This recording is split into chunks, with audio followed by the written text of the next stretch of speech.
Pisces, my water babies, positive vibes, motivation, inspiration, elevation, love, light, positive energy, goodwill, peace and healing, abundance and prosperity all your way.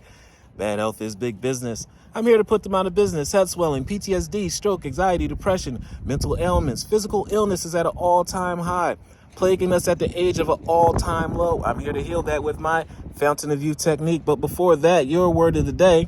First, please like, share, comment, and subscribe. This page has been a blessing to you. Your word of the day is guidance.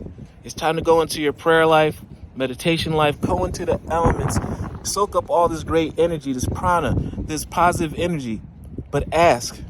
The thing is not just talking and praying for more and loading up your list.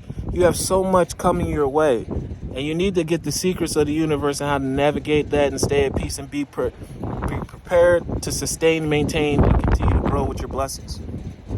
So the word of the day is guidance. Ask for wisdom, knowledge, and understanding.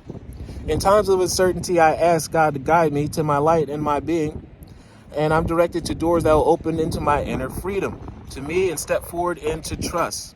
I open up my inner freedom to me and I step forward into my trust. I release my fate to God and my faith is rewarded. It's time to go with the flow. It's not to be in control. When you're at least control, you're in full control. When you feel most uncomfortable, that's where you should find your most comfort, because that's where you're being developed.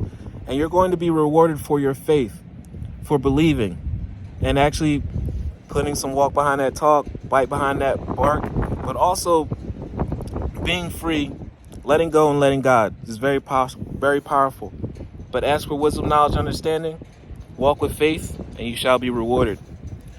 Love one another, be kind to one another, love yourself. I love you too.